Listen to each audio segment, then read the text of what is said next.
नमस्कार, स्वागत है आपका सिटी पोस्ट लाइव में। मैं हूं मुस्कान। आपको बता दें, रोहिणी आचार्य अब सिंगापुर के लिए रवाना हो चुकी हैं और कहने में आ रहा है कि हमको तो राजनीति में आना ही नहीं था, हमको तो ऐसे ही ला दिया गया। इस पर बातचीत करने के लिए हमारे साथ मौजूद हैं मुकेश सिंह। सर, क्या लगता है आपको, मतलब रोहिणी आचार्य पहले राजनीति में काफी एक्टिव दिखती हैं, ट्वीट करती हैं टाइम टू टाइम, और अभी फिलहाल में संजय यादव पे भी बहुत फायर हुई थी और अचानक से बोल रही हैं कि राजनीति में नहीं आना था। देखिए मुस्कान जी, ऐसा नहीं है कि वे राजनीति में आना नहीं चाहती हैं। राजनीति में वे तो 2024 में ही आ गई, चुनाव भी लड़ा, बहुत कम अंतर से हार हुई। तो रोहिणी आचार्य का यह कहना कि हमें राजनीति में आना नहीं है और हमारी ऐसी कोई महत्वाकांक्षा नहीं है, ऐसी बात नहीं है। और आपको हम बता दें मुस्कान जी कि लालू परिवार के जितने सदस्य हैं उनको यह लगता है कि यह राजद पार्टी जो है उनकी पारिवारिक पार्टी है और सबसे पहले उनका अधिकार है इस पार्टी पर। पारिवारिक तो है ही। बिल्कुल, और उसमें भी सारे जितने सदस्य हैं, जो अभी आप देख रही होंगी कि फ्रेम में नजर नहीं आ रहे हैं, लेकिन उनके मन में भी चल रहा होगा कि हम भी राजनीति में जाएं। चूंकि बेहतरीन से बेहतरीन दखल अगर राजनीति में कहें तो लालू परिवार का बिहार में है। और इस बार जिस तरीके से एंट्री हुई है रोहिणी आचार्य की, आप देखिए वोटर अधिकार यात्रा के दौरान वह आई, तेजस्वी यादव ने मना कर दिया उनको कि नहीं, यात्रा में आपको शामिल नहीं होना है। लालू यादव ने खुद दखल किया, तब रोहिणी आचार्य वोटर यात्रा में शामिल हुई। हमें यह समझाइए कि अगर वो राजनीति में नहीं आना चाहती थी तो 2024 में चुनाव क्यों लड़ी? और अब विधानसभा का चुनाव है, उस समय में आप आई हैं, तो आप तो चुनाव लड़ना ही चाहती हैं, लेकिन चुनाव लड़ने से पहले बहुत सारी बातें हैं जिस पर हम आपसे बातें साझा करना चाहते हैं। आप हमें यह बताइए कि इस बार जिस तरीके से रोहिणी आचार्य आई और संजय यादव पर खास करके उनका फोकस रहा है, हालांकि 3 एस की बात कर रही हैं वो, और 1 एस को उन्होंने पूरी तरह से टारगेट पर लिया। और देखिए, नहीं बैठना चाहिए शीर्ष सीट पर जो है किसी और को, जो नेता होते हैं पार्टी के बड़े वही उस जगह पर बैठ सकते हैं। यानी जिस जगह पर तेजस्वी यादव बैठते थे उस जगह पर संजय यादव को बैठा देखने के बाद मिर्ची लग गई इनको और ये ज्वाला बन गई। आप देखिए उस समय किस तरह के बयान उनके आए हैं। यानी पार्टी में जो कुछ चल रहा था उसमें ये और हमलावर हो गई। वैसे संजय यादव के बारे में आपको बता देना चाहता हूँ, दर्शकों को भी बताना चाहता हूँ कि 2020 में भी संजय यादव पर सवाल खड़े हुए थे, लेकिन चुनाव का परिणाम राजद के पक्ष में आया। हालांकि सरकार नहीं बना पाई, राजद या गठबंधन के लोग नहीं बना पाए, इसका मलाल तो होगा। लेकिन रोहिणी आचार्य पहले से भी संजय यादव को पसंद कर रही थी, ऐसा नहीं है। परिवार में तेज प्रताप भी पसंद नहीं करते थे उनको, और भीतर के और भी कई नेता हैं जो संजय यादव को पसंद नहीं करते हैं, चाहे वो भाई वीरेंद्र हों या और भी हों। खबरें तो निकल करके आती हैं, मीडिया हाउसेस से इसकी नज़र रहती है, क्योंकि लालू परिवार कोई साधारण परिवार थोड़ा ही है।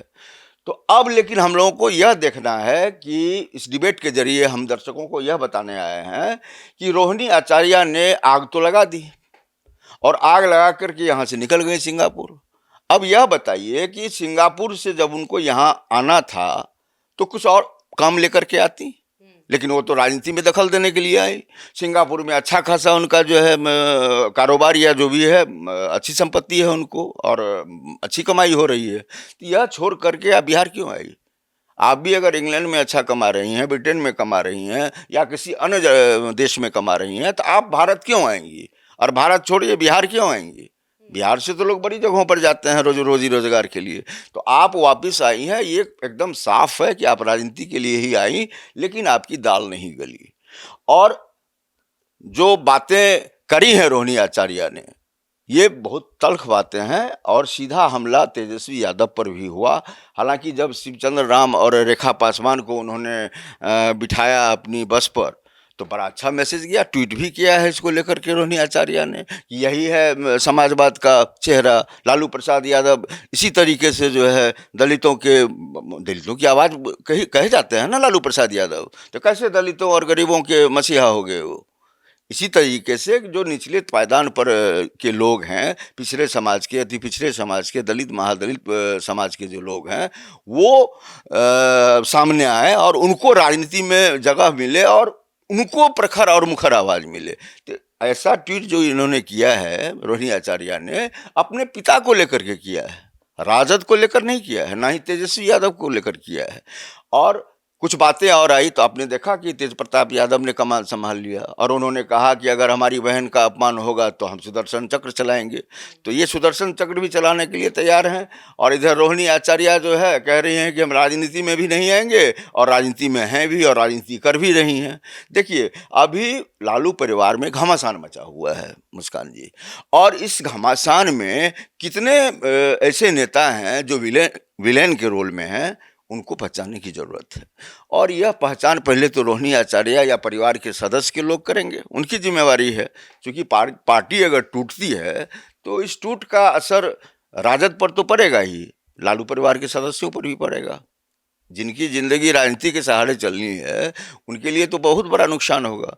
अगर तेजस्वी यादव, आप यह समझिए कि अधिकार यात्रा की क्या जरूरत पड़ी, वोटर या अधिकार यात्रा का जो नुकसान हुआ तेजस्वी यादव को, उसी की भरपाई करने के लिए 5 दिनों की इनकी अधिकार यात्रा थी और ये राजद की ताकत दिखला रहे थे। ताकत दिखलाई भी इन्होंने, बड़ी भीड़ आई।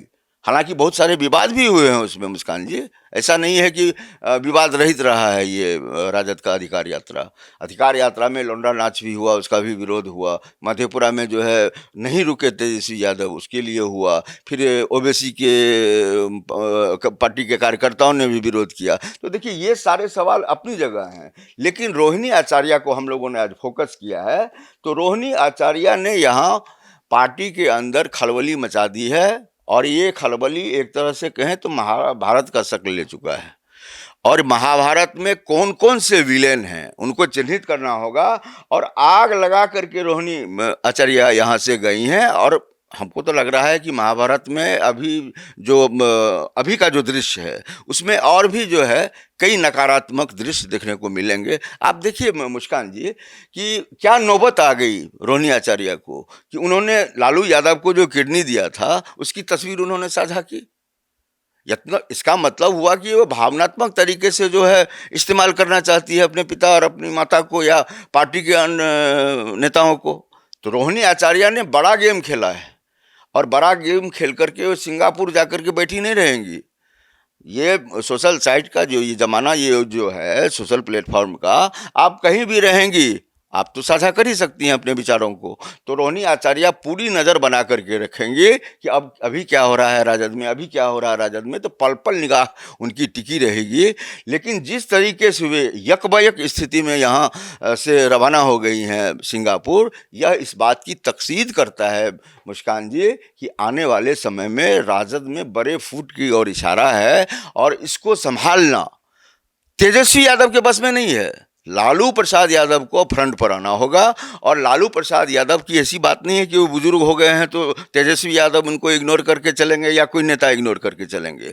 वो बहुत कलेजे वाले नेता हैं और पांव बड़ी दमदार रखते हैं। अभी भी देखिए ना, पार्टी के लिए जो टिकट लेने के लिए जा रहे हैं लोग, उनके पास हाजिरी लगा रहे हैं, तेजस्वी के पास नहीं लगा रहे हैं। लेकिन टिकट बंटवारे में तेजस्वी यादव, संजय यादव और ये 3 एस जो हैं, ये तो प्रभावशाली रहेंगे ही। सुनील कुमार की बात करते हैं या फिर शक्ति यादव की। लेकिन रोहिणी आचार्य ने इन तमाम नेताओं को बड़ी सीख दे करके यहाँ से निकली हैं कि आप लोग दायरे में आइए, और राजद की गरिमा है कि जो हाशिए के लोग हैं उनकी राजनीति करती है राजद। आप लोग इस पर कोई अगर गलत कदम उठाएंगे तो बर्दाश्त नहीं होगा। और हम जाते जाते अपने दर्शकों को यह भी कहना चाहते हैं कि देखिएगा, 1 महीने के भीतर रोहिणी आचार्य पूरी ताकत, पूरे दमखम के साथ बिहार में आएंगी और ऐसे तमाम नेताओं को खदेड़ने की कोशिश करेंगी जो राजद परिवार के लिए नासूर बने हुए हैं। तो आप सुन रहे थे पूरे डिबेट को, आप क्या सोचते हैं हमें जरूर बताएं।